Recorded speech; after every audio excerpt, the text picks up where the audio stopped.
Hi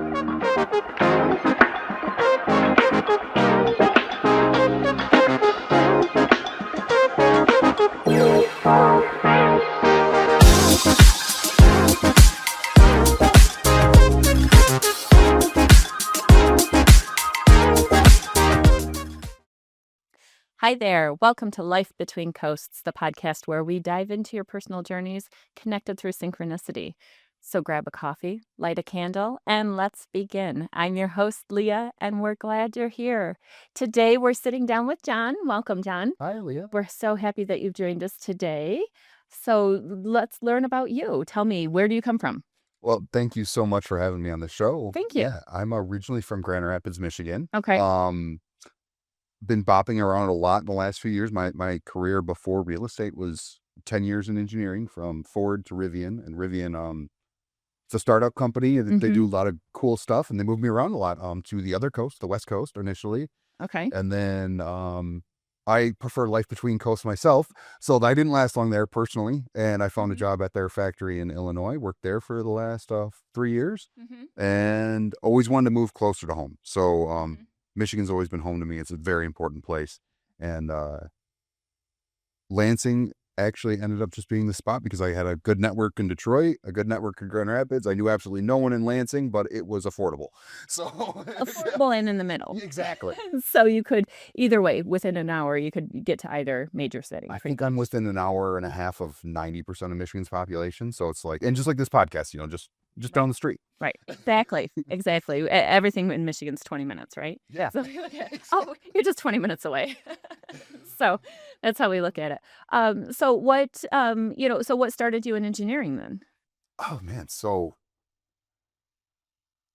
I was good at math, and, just kind of, as someone who's a kid that's good at math, wants a stable career, you do what Right. you should, and you go get an engineering degree, you follow the steps and everything. Right. And it was a great career. I did love it. I love what I do. I got to work on some of the coolest products in the world. Right. From, Ford Broncos to Rivians, but it wasn't mine, and I always wanted my own thing. Right. And I kind of got into engineering out of necessity to a extent. And I got into cars after I got my first car. Okay. It was never like a thing that was into me, and that's where I ended up with Ford Rivian. Achieved those dreams kind of, but when I was young, I bought my first house right out of college and fell in love with real estate. Right. Right. Real estate itself, not real estate agents or things like that. I had some issues with that at the very beginning. Right. Was like, I'm not going down that path, but 10 years later, here I am. Right. Well, no, it's usually a lifelong journey, and either you're 100% in, and or you do something like me, which is just have a broker's license and sit in the sidelines. I work with some niche things, but that isn't the prominent thing for me. But it's very interesting what they say about real estate. That my instructor way back when, he said 90% of the money is made by 10% of the agents. And that 10% of the money is made by 90% of the agents. So it's a hustle game. So when you say it's difficult, yes, you're constantly busy, you're constantly working, doing something. Yeah, and I think that the 80-20 rule, the 90-10 rule, whatever you want, that is prevalent in engineering. Actually, one of my first engineering projects was with a product called 80-20 aluminum. It was cool. Right. But that was the brand name. So I started learning about that 80-20 concept. And yeah, 90-10, a lot of things, it's 95-5, 99-1. Right. But those concepts apply to everything. And when I'm thinking about my real estate business, right? It's 90% of the agents that, well, I'm looking at like the Zillows out there, the Realtor.com's kind of the bland for everybody, advertised to everybody websites. Right. But there was nothing for me and like the other engineers. And I'm like, okay, you can advertise to everybody, make something for everybody. I'm making something that only 10 to 20% of the population gets. Right. But 10 to 20% of that population typically has a salary and other things to For the buyers. They're buyers. So what shifted you then? What caused you to say, okay, I no longer want to be in the automotive industry, and I want to put my eggs in the real estate basket? What was the shift there? Man. So last summer, it was at Rivian, which was a startup. Right. It's always I think I survived 5 rounds of layoffs. It's a tough one. Well, Yeah. okay, and if people don't know about Rivian, I mean, they made the commitment to Amazon, and then it was an overload, and it drained all the resources and the time and the delivery, so everything was behind, and there was a big, And then huge COVID too. yeah, It and then happened. add in so there was a lot specifically with Rivian and the electric vans that they were producing for Amazon, so that was a strain. So when you talk about the layoffs, there was a lot that was factored in, so it wasn't just like they didn't know what they were doing because they actually have a really great product. Oh yeah, You see them all over, yeah. you know?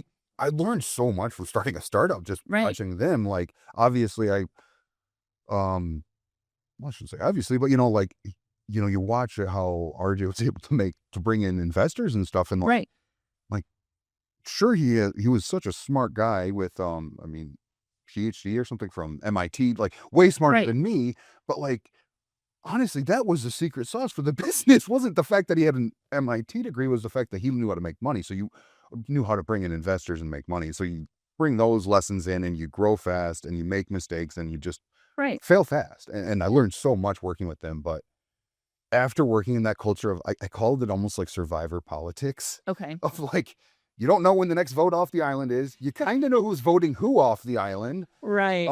So you play the game to stay in their favor. Tell that I was no longer in favor. Okay. And the And writing was on the wall. I'm like, okay, it's time to start my own thing. I mm, wasn't ready, but okay. at the same time, I was like, I got to get ready because it's Okay. gonna happen. Um, and I secured, a house up here, figured out what I needed to do to start my business, started getting that going, and I was ready. And I told my boss, I'm like, I hear there's rumors something's happening this week. Not sure if I'm on the list, but if I'm not going to be here much longer regardless. So I should be on the list. And he didn't say anything. 2 days later, I was out. Yeah. So it was semi-planned, semi-not planned. The writing was on the wall. I knew it was going to happen. I mean, Right. he was nice enough to tell me that I was on the list before I even mentioned anything. So I'm like, thank you. Right. And sometimes, if you think about that, sometimes when you can see what's happening and you can almost like it's hard to prepare, like you said, you are prepared, you weren't prepared, but you at least saw you had the inkling, and you started to like you trusted yourself. That was the biggest thing to start to make the plans to move. I think that's such an important thing, trusting yourself, right? Mhm. And that's something I found through my 6 month plus business journey now is like, the more trust I've had in myself, the better things that are happening and everything along the way. And it's so much of it is trust in yourself because Right. at first I was like, I got to get something going in 6 months. It wasn't necessarily that I had to get something going in 6 months. It was that like I didn't trust myself enough that I was willing to go all in yet. That was like, I got 6 months. And then the more trust I had in myself, I'm all in now. And it's like, Right. no matter what, we're doing this. Right. And Right. honestly, I don't think I would have gotten that all in until I was out. Right. You can't get all in until No, you're out. and I've discussed it with other interviews as well. We talked about the 9 to 5 and working when you work 9 to 5, you always think that there's always that extra, oh, that there's that after work time. But you don't ever really get to use that after work time to do anything for you. And so so you say until you were out, you weren't all in. And so it's really, really difficult to get all in to be there for yourself when transitioning to being self-employed and focusing on business because the difference of having, a paycheck deposited either weekly or biweekly or monthly or however you're paid to not having a paycheck, that's a stark reality. It's like, "Uh-oh, I'm gonna be eating macaroni and cheese for dinner for several weeks," or something to stretch that. And so I've been there. I know what it feels like. So how did you find yourself as you've been going through that?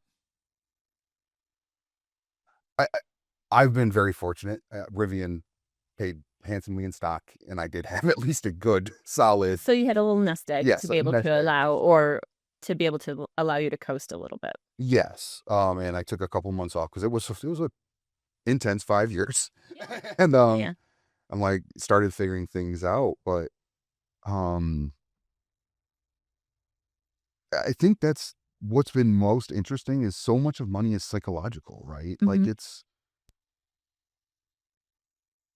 the idea that like I'm giving up the opportunity to earn far more than my 9 to 5 just for the security of a 9 to 5, which again, back to that, I hate to stress the startup and layoff culture, but there wasn't security there. No. It was fun, but there was no security at Rivian. No. Well, no, because and it depends. I mean, with, like, something like Ford, obviously, there's longevity, so they've been around.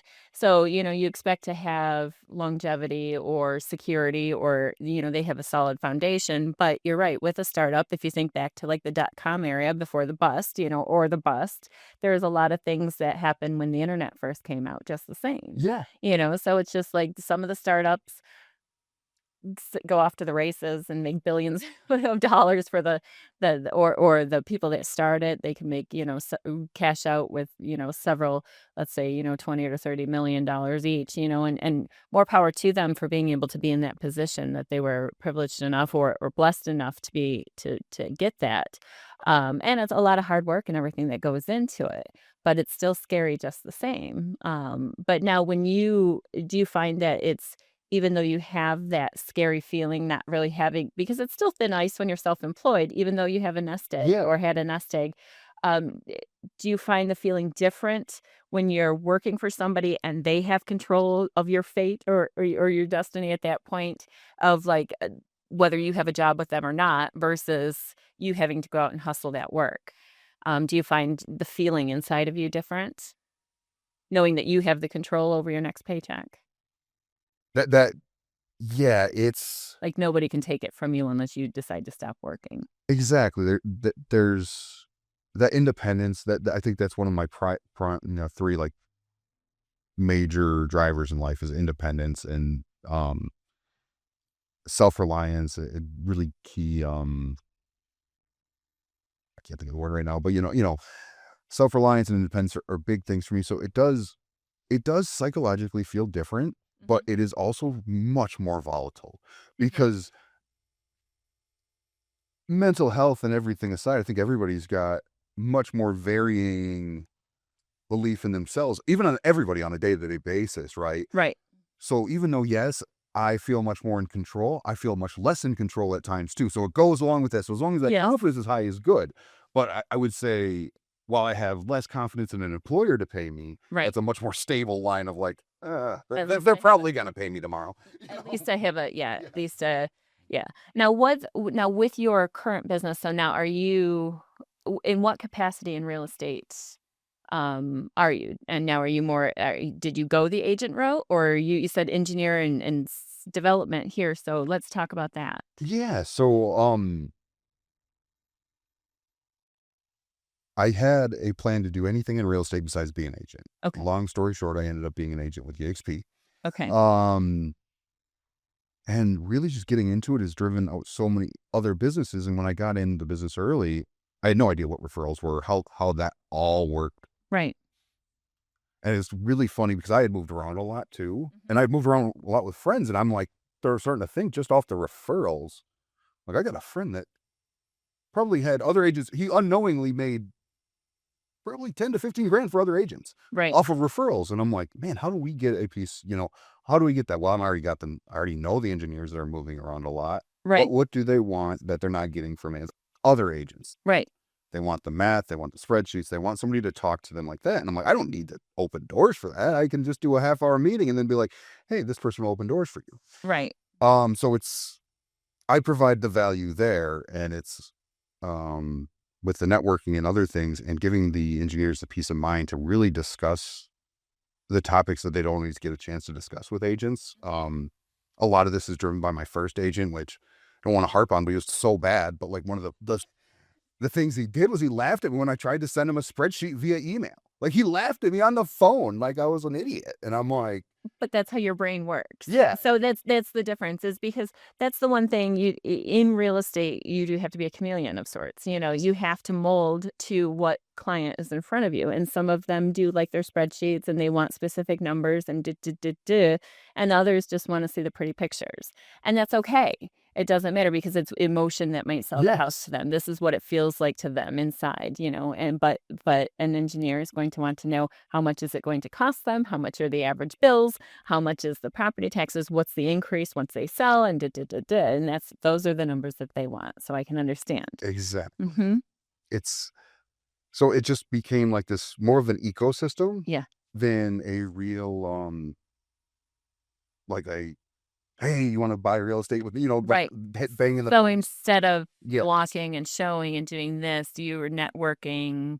networking, creating more of a referral engine for other agents to work with other agents. Right. To I think at some point I realized like my audience is pretty high value clients. They are, they Yeah, are. it's They like make money, they have high credit ratings typically, I mean, they're financeable, they're either selling a house and then buying, doing an upgrade, so there's a lot of benefits to just having that job, that comes with it. yeah, and it's a lot of business things as I'm exploring business, tell you sell to rich people, sell to rich people. It's the best thing you can do, right? I'm like, well, I was rich people. No, I'm not. But I can sell to them. Right, right. Well, And and when you have an understanding, yeah, so you have a common ground. And exactly. then when you establish that common ground, then you're able to understand where they're coming from, they know where you're coming from, you meet in the middle, and then you're able to sell a house or get at least them into the hands of somebody that will help them buy that house. Because it's interesting because you're really making money through just the referral network instead of hanging a shingle and pounding the pavement. And it's a smart way. It's like the passive way to make money in real estate without having to deal with people on a constant basis. Yeah, and not that I don't like dealing with people. It Right. was just more of like a really focusing on Just that niche the niche that's because been overlooked. yeah, it's an overlooked niche. And I read, Millionaire Real Estate Agent, the first book you should read, right? When you get into this, and I'm starting to figure this all out, trying to figure this all out. This whole Mm. business is wild. From someone that was in like your whole life is defined by physics and engineering, and then like business is not like that at all. But what No. it is, it's still mathematical, but it's like there's so many. But there's a lot of nuances. Yes, there's a lot of gray areas, nuances, and Mhm. all these things, and Mhm. um, got a little off track there. What were we talking about? Um, Just how you're making money. You're doing it off the referral programs. yes, so That's the niche that you're focused on. yeah, so we're focusing on that millionaire real estate agent, and obviously that's kind of like the end goal there is to become a referral engine Right. and start to really think about what makes the people in millionaire real estate. It's a good book, but it is a little dated, right? Mhm. There's a lot of good content, but I don't need to advertise on Yahoo. Um, Right. um, Right. There's need some updates. yeah, but it's still a good thing. And I'm like, what builds that referral system? It's the trust of having a 25-year career in real estate. Right. I don't have that. Right. How do I make that trust in what I have already? Right. And I'm like, well, I had people I'm talking to that were like, I just don't trust real estate agents. Just find me one and that's all I want, and it's like, Right. wait, that's all you want is somebody that you trust to tell you what agent to use. I'm happy to do that, Right. and Right. I can talk about we talk about the math. I've got a bunch of different spreadsheets, tools where it's kind of a nerd wallet meets Zillow, Okay. Okay. um, is what I'm going for. And really just helping engineers optimize their lives and learn the rules to play by their own, learn the system to play by their own rules rather than by the rules that are taught to everybody. So I think engineers, we do think of ourselves as special. We're probably not as special as we think, but um we have the skills to optimize things that I think that we don't even know are available to optimize. Right. I'm learning Google Ads now, and I feel so bad for what I've said about every marketing major in my life before now. I'm like, holy cow, this is complex. This is serious engineering work, and it's like, but like we have the skills to do this stuff, but it's like we're taught that like, oh, you don't want to do marketing or business. That's for the dumb people. And it's like, no, that's for the people who want like money. And it's like, we have the skills to do it, Mhm. just not the culture's not there. And I say I don't love engineering culture because it's really, especially even from college, it was worse in college. The professors were the worst about it. But like Okay. that haughtiness of like, oh, they just burned down the business school. They don't need that. Um, that's, I mean, that engineering culture, that's ingrained young. Okay. You know? Boy. So kind of like we're on a pedestal above everyone else essentially, and or we know how because we're the masters of the structure. They're masters of the universe. Yeah, Yes. essentially just because between computers and structure and industrial, I mean everything involves engineers. Yeah. So I mean every part of our life is engineered by engineers. So primarily. Yeah, and at one point, I think that was Mhm. they said that engineers are far more, our 4 years of engineering school is far more important than anyone else because for a doctor, you have to go to school for 10 years and you only have one life in your hand. If you build a bridge, you have so many lives in your hand. And but it's like this over importance and like this arrogance. It's like, man, this is embedded young. I'm thinking Wow, back yeah, now, like no, yeah. something that stuck with me. It's funny that you think about that when you go back and you don't really realize I mean, you do a little bit when you're going through school like that, but wow, that's amazing how the brain is kind of shifted, so now that's in your brain too, so they plant that seed, and then that's how you continue down your path as an engineer. Yeah, and it's not easy. I mean, in all fairness, I flunked engineering class the first time and I went to physics. Like I don't Right. it's I think it was because it was overly complicated that bothered me was like there was like this structure that it's like they had to make it harder than they want. So I ended up not majoring in engineering. I majored in physics, which I ended up working out. I got a master's in engineering now, but Right. it was just like you're making this harder than it has to be just to like weed people out and all these other things. And I don't have time for that. I don't Right. know. No, I get it. And I looked at my boss once when I was at Ford, and I'm like, when I'm getting my master's, I'm like, this isn't about the things. Ford doesn't want to see my master's degree um, because of all the things I'm learning and all my coursework. They want to see what I'm willing to put up with to get something done. Is really all they want to see. Well I think I phrased it differently, but right, right. yeah. No, no, and there are the corporate politics and things, and there's the red tape and the limitations, and then you add in, especially when you're creating vehicles and things, then you add in some different regulations, governmental and various Mhm. things. So now you have layer after layer after layer after layer. So it does make life a little bit difficult when it comes to that. But then and you could factor in like the real estate side. Of course, you still have governmental regulation, but then you have like the ebb and flow of real estate itself. But the standalone thing, I mean, if you think about everything is when you're working for somebody specifically, you only make them rich by working for them. So when you transition and you do these, you go into a different situation where now you're working for yourself, that's how you achieve that next step where you want to be rich again. You said you're rich once, rich again. So we're say rich again. But it's just like to to find and to see that niche that it was missing and to be able to develop something. Now how far have you gotten to the point of developing like a software or some sort of base between the 2? Is that something that's active right now? Yeah, fortunately, my podcast tour has been a great motivator for that, and you've Yes. got, a really cool website, thefppartners.com. Okay. I know you'll give me a second later to talk about Yes. it, but, we've got some tools right next to the house listings. We've got it's a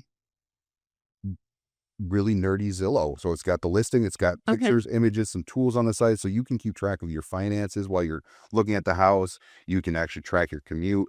And, one of my favorite features, because when I was looking for houses, I was always had another tab open with Street View. I've got integrated Street View, so whenever you open a listing Mhm. on my site, it shows you the Street View right next to it. You can explore the neighborhood. It's got a bunch of numbers, data about the house, everything you could possibly want, but, Right.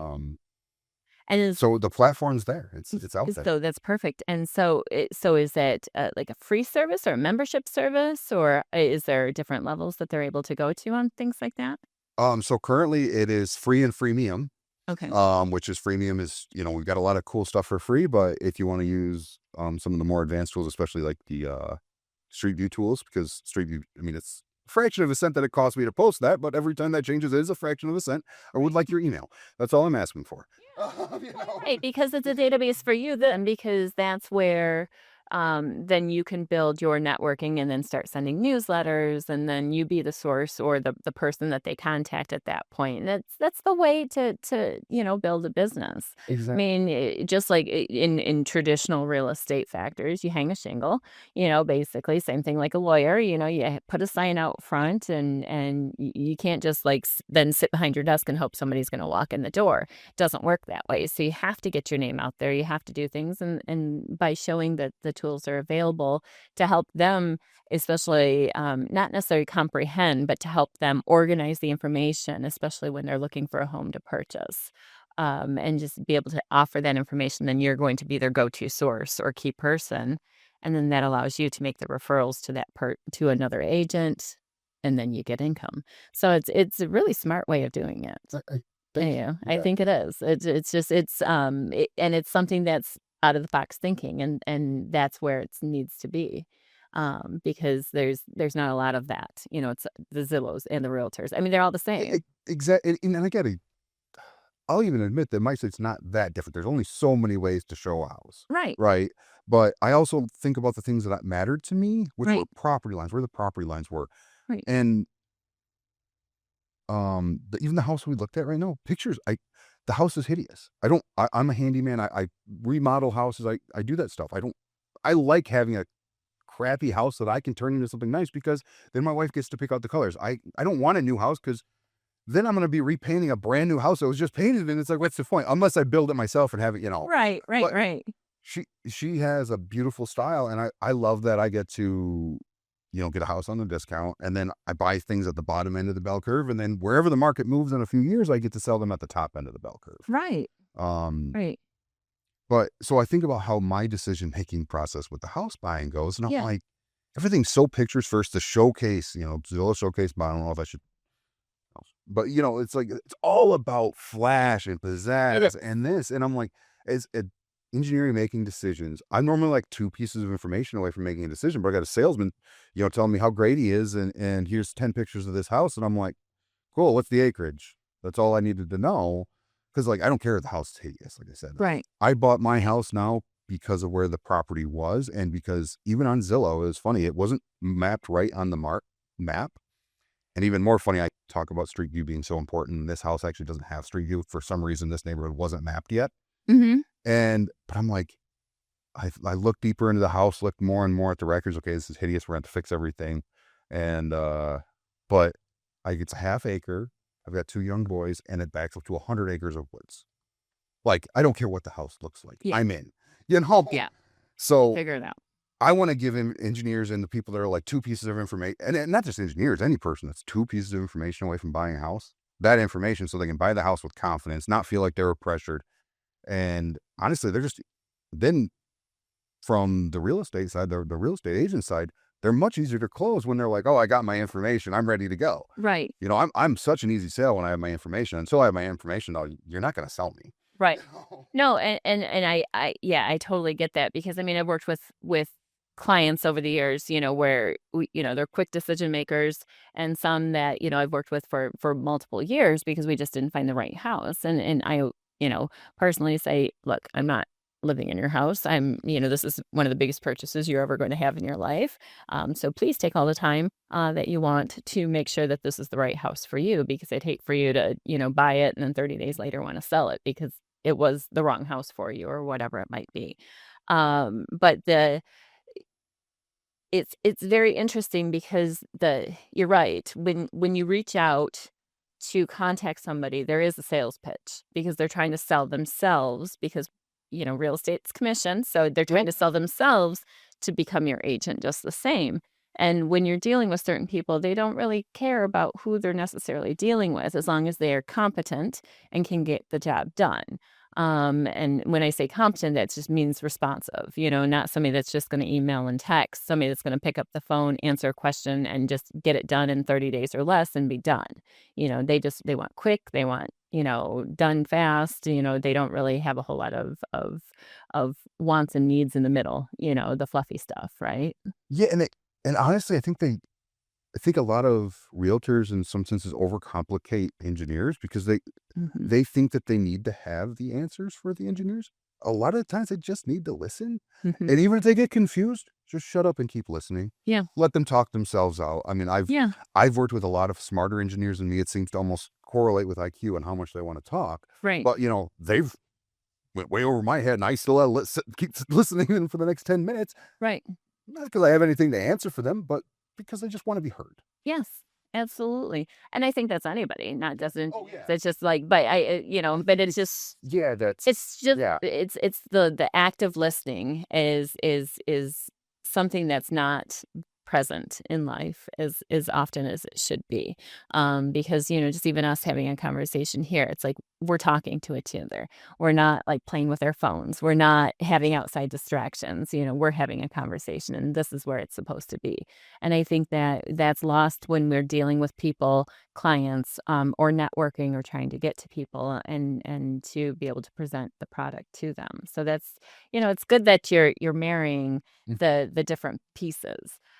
Now, not wanting so you said you had a not so great experience to start with. So that's of course developed in a little bit part of your, personality towards real estate. And but when you dove into actually becoming an agent, did you go and outside of doing the referral, have you hung a shingle or like had to go beat the pavement a little bit? And Oh yeah. how do you handle that?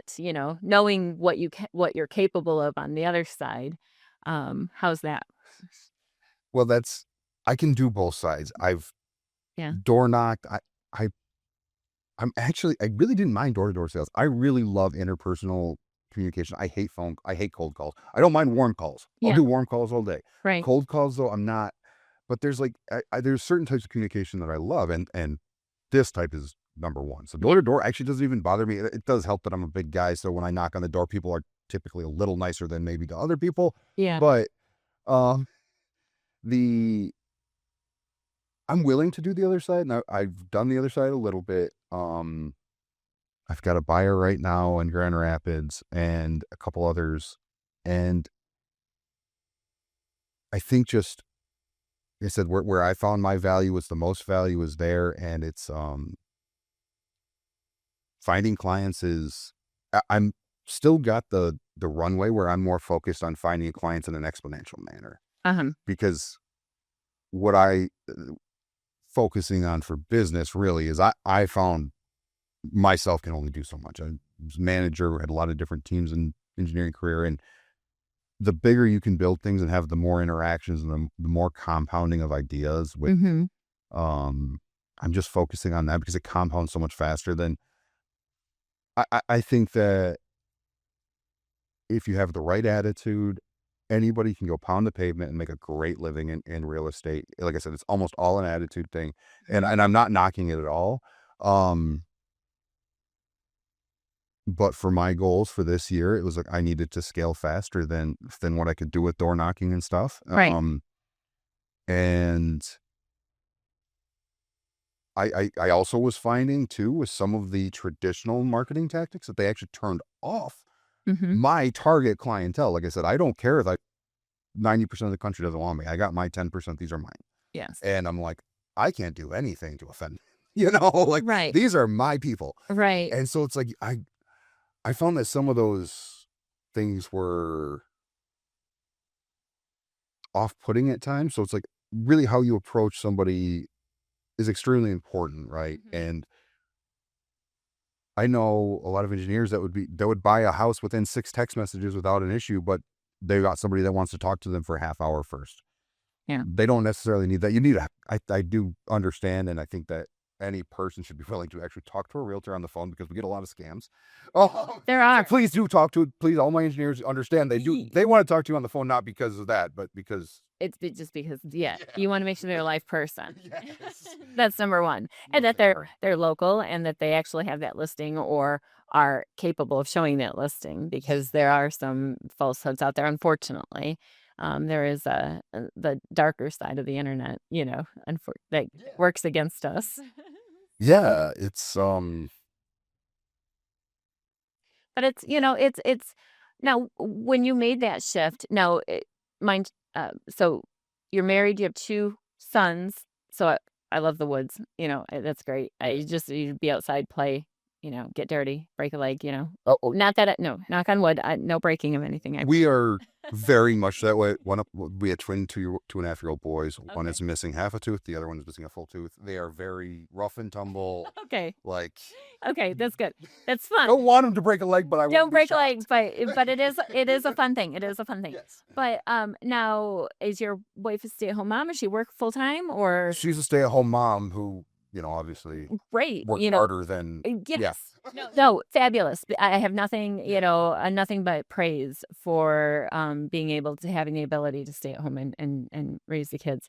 But curious, just because you said when you like shift from one and you're kind of like throwing it out there to the universe and saying, okay, we're gonna go this way. We're gonna open this business. I'm gonna become real estate. I'm gonna do something that I've not done. Granted, we have a safety net, a little safety net, but what are you think like what were her thoughts or added into it? It was full on support, or do you think we can do this, or are you crazy? Or She has far more belief in me okay, than good. I have in myself. Okay, So good. I her support has been Yeah, instrumental, really. fabulous. No, and that's good to hear because uh, you talked a little bit about like one believing and trusting in yourself, but that self-worth, that's a huge bucket to fill too. Because if you wake up and you stand and look in the mirror and say, oh, you're failing, you're not going to get anywhere with this. You only had one person click on your site last night, but it's one person that clicked on your site. So that's a benefit. So instead of saying, oh, I only had one person, it's like, I had one person, it's like, that's the key is that one person might know 10 others and that's going to go there and then those 10 might know 10 others each person. Now you have 100, so it's like that's how your network is going to grow. So that's why that's a big thing to have the support of your family, because it's a partnership, especially when you're self-employed. My mister always he would always say, because we're both in the business, self-employed, but work together. And so we would always say that there was a third person in our relationship, and that was the self-employment because you don't get vacations, you don't get sick time, and there's always that third person or third thing that costs you 7 days a week to do something towards your business. So it's a different kind of feeling, I think, especially when you leave the quote 9 to 5, because now it's like you're putting in more for you because you should work harder for yourself than you would anyone else. And I think it's culture to culture, company culture and stuff. But Mhm. I think that the idea of leaving, like I was an engineering manager, so it was not 9 to 5. It was 24/7. There was a, Of course, of there's course, always depends. different things. And so Depends on the industry. I would argue that like for anyone that's thinking like, oh, it's going to be so different or whatever, like you're already putting in 60 plus hours a week at your job. It's not different. Yeah, like Right, I feel like my job's no different because I'm always on still, but I was always on before. right. So like it's in a small sense, I almost get a little more because there's not the constant breathing down your neck from the pressure up top, Right. but at the same time there is the impending doom. Um might not be the nicest way to put it, but I like that. but What are you gonna do? it is what it is, right? Right. If that next paycheck doesn't come in or whatever, if you don't make the right decision on a Google AdWord and your ad doesn't get disallowed. I mean, yeah, there's some crazy stuff with that, that's a nightmare in itself, but that's a totally different show. Yeah, right. It's yeah, but I guess I think my advice is you're working your ass off for somebody else. Like the best advice, this is actually my father-in-law's father had told me at one point. So he was self-employed and like he passed away a few years ago now, but like probably the best advice was if I can make a living working for somebody else, why can't I make a living working for myself? Yeah. Right? And I'm like, it's a good point. And then you start to look at the math and you look at the hiring, like how you hire people, and you're like, you're not going to pay them less. You will pay somebody more than a third of what they're worth to your business, right? Right. And everything like goes into that. Like I got people that I know that are in like more direct billing things, and it's like, man, I don't think I could go to a job where I was billing $400 an hour to get $100 an hour. Yes. And I do understand the business aspect of that Right. stuff, but like Man, it's just like, can you It's hide hard. it? Well, Like, I no, can't do yeah, it. Like, it's so can hard. you I hide it mean, it's you're elsewhere? right. It's hard to leave that kind of money on the table, Yeah. really, and so when you identify the niche market, you identify that you can make money on both sides. You have referral fees, but you can also sell. I mean, there's a lot of different things that you can do, and the fact of the matter is that you understand the client that you're looking for, the niche that you're going after, and that's a benefit because real estate is also psychological, so there's a lot of psychology behind it. And what you're doing is you're checking the boxes of the engineer field of the people what they're looking for. And they're again, it's just the information. So what again is the website that they can go to start their search? Yep, thefppartners.com. Yeah. Okay. And so thefppartners.com. And you're on LinkedIn as well. Yes. And what else? Is there any other ways of finding you? I'm just focused on LinkedIn right now. Okay. Social media is a whole other beast on its own. There'll be more soon. You know what? You know what? That's don't feel bad. Don't feel bad. I am not anti-social media. I'm just not equipped to keep up with it. And so Alexis is teaching me, and I say this with nearly every podcast. I'm trying. And so the shorts and the talking, especially like the vlogging, like talking to your phone. Yeah, that is really weird for me. So I'm learning. I'll get over the cringe and we'll figure it out. But so eventually they'll see my face talking to people. But I understand that social media is a totally different mountain. But I will admit, for something that's funny is I don't mind vlogging. I don't mind doing this. I don't mind all the content. Right. But as soon as I got to look at this thing and hit post, I'm toast. I can't figure that Okay, out. that's the part. So I Yeah, hire see, someone else to the do that. yeah, see, yeah, that's exactly. Hire somebody else to do that, and that's where Alexis comes in because I'll do that. Oh no, Yep.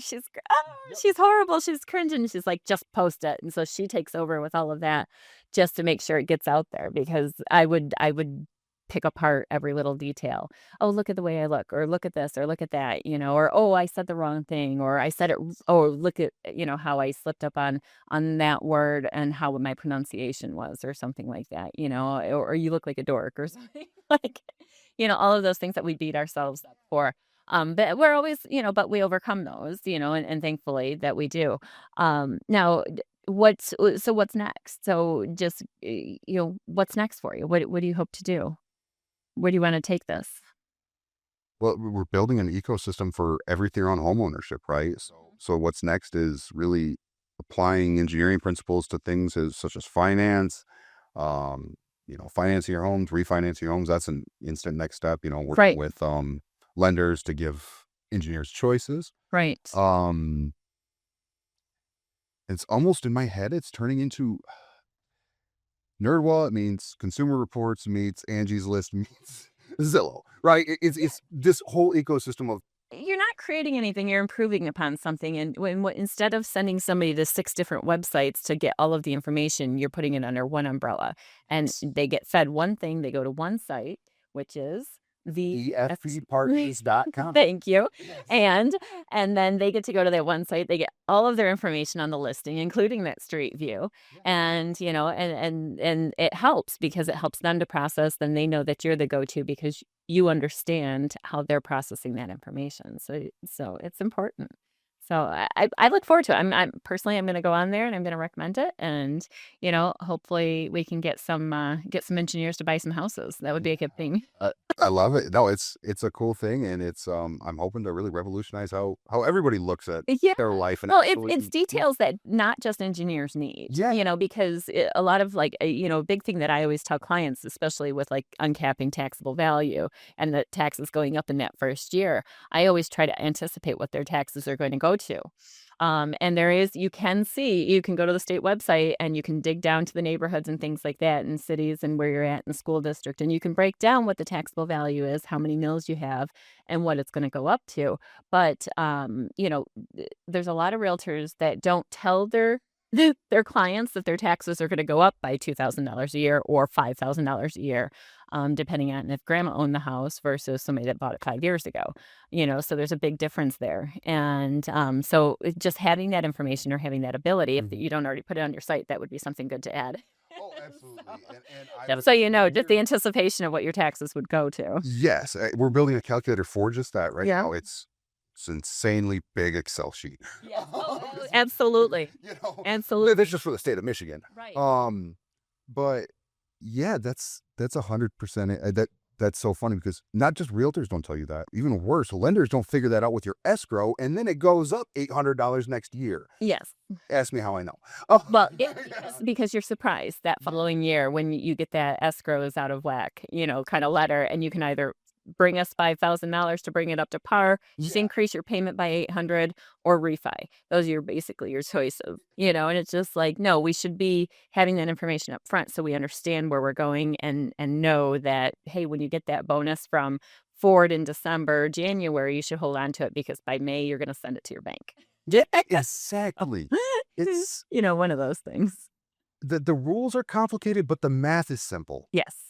Yes, and if you just give that information, Yep. then everybody will be there. So, Exactly. well, I love it. perfect. Well, thank you so much for joining Thank us, you. Jen. Yeah. Now, the last thing that we always ask is what is your personal anthem? So, of course, that's the anthem that hypes you up, like when you're going in for the appointment for the first time to talk to somebody or to pick up the phone or anything really. But what's your song that amps you up to keep going?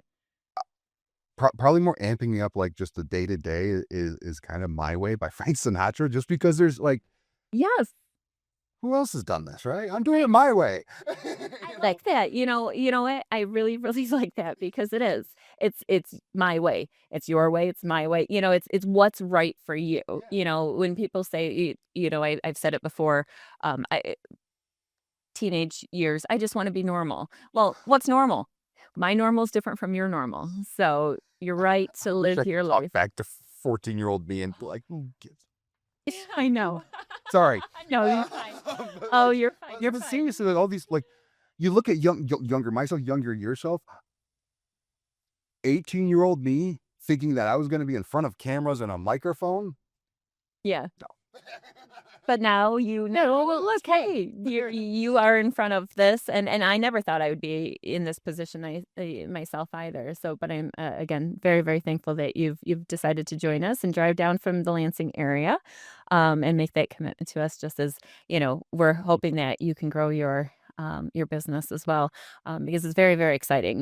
There's the improving upon the information that's out there. I think that is a much needed thing. So, thank you for having the mindset to figure out what was missing and to make the inroads to get it that part satisfied most definitely. So, Well, I appreciate it so much, and well, yeah, it's been a brilliant. fun journey. I love being on here. This is such a fun conversation. Oh, thank you so much.